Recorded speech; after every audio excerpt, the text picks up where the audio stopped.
I would die to protect my public lands. I don't care who you voted for in this last election or who's currently in office or who will be in the office in the future, but this video needs to be made. I got inspired to make this after watching Darwin on the Trails video, which is great. This is not going to be as long as that. That's a fantastic video, but I just felt like I needed to get this off my chest as well. With the recent firings of the folks with the recent firings across all the people in the public lands industry, I think it's really important that all of us that love our public lands come together. Again, this is not meant to be a political video. I don't want any comments in there. I don't want to have any comments of people making this a political thing. This is about a singular issue about public lands that I would give my life literally to keep. If you think about all the stuff that you do, if you watch this channel and you're doing it, you're planning your summer trips, your fall hunting trips or anything, most of that, if not 99% of that, is on public lands. And to have them destroyed or have them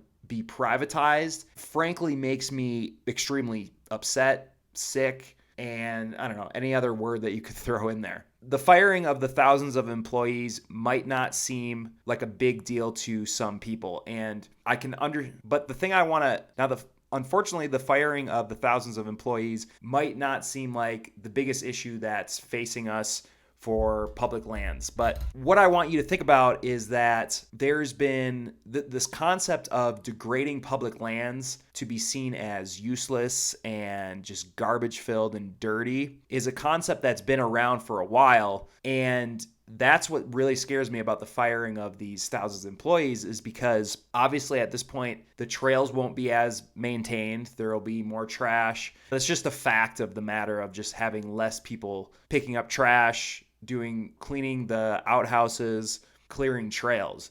And so I'm calling on you, everybody that is watching this, that recreates on public land, which is probably going to be most of you, we need to step up in a few different ways. Number one, the first way that we can step up is we need to make sure that we're taking care of our public lands. We're not throwing away trash on the lands. If there's trash on the trail, bring a Ziploc bag to pick it up and put it in your vest. I always try to do that on all my trail runs, at least find one or two pieces of trash that are on the trail that I can carry out. And I think making that a goal when you're going forward into some of your spring, summer, fall plans would be awesome. That would make a big difference with just even the garbage. As far as clearing trails, not all of us are going to have chainsaws out there. Frankly, you can't use them in wilderness areas anyway, but you might not have a saw on you. But if there's a down log in front of the trail, just go move it. Just like these things that we now have to do because we're not going to get the support of paid individuals is going to become increasingly important. So that's number one. Number two is to sign a petition that Darwin actually put on his video. I'm going to put it down below. I signed it. This is just calling on Congress to protect our public lands and to take it more seriously, essentially.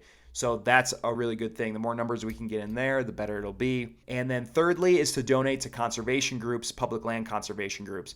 Now, in the past, and before this issue ever was a thing, I've always been interested in public lands, in conservation, in making wildlife habitat something that needs to be a primary concern. And so on my own volition, I would donate to groups like the Rocky Mountain Elk Foundation, which preserves largely hunting access and habitat, preserves a lot of the habitat and creates new public lands, particularly for Rocky Mountain elk in the West, or any elk in the continental United States. And then I would also donate to backcountry hunters and anglers, similar, a little more nationwide and a little more animal wide. Recently, as actually today, I just donated to the Wyoming Wildlife Federation, and that's because that's where I live. And so these are local issues that are affecting me. Any of the local issues that are affecting me, they are covering those. So whether you want to go nationally or if you want to go locally, it doesn't matter to me, but those are three really solid groups to donate to. You can also donate to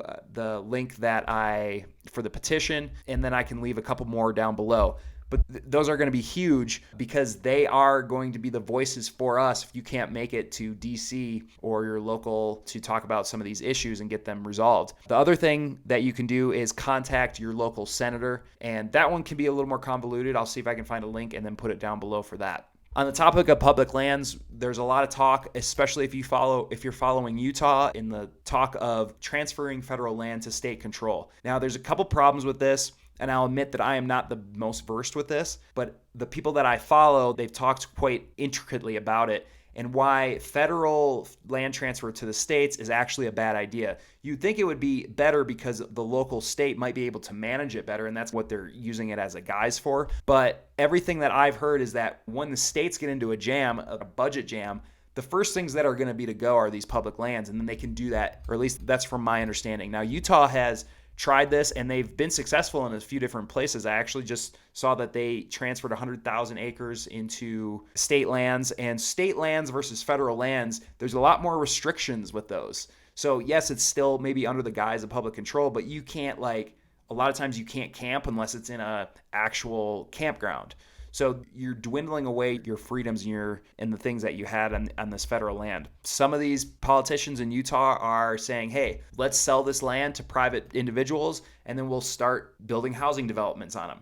Now, can you guys imagine places that you guys have recreated on for all your lives and that you want your kids and your grandkids to recreate on now becomes a subdivision? Because that's where this stuff will end up going if we aren't taking a stand on this and taking action on this. Guys, please let me know down below in the comments any ideas that you have to help out our public lands, things that we can do, or just any general ideas. I don't want any political banter in the comments. This is just solely on any ideas we have to help preserve our public lands and what you're going to be doing going forward. Leave a 5-star on Spotify, that helps a lot, and leave a like on YouTube. Thanks, guys.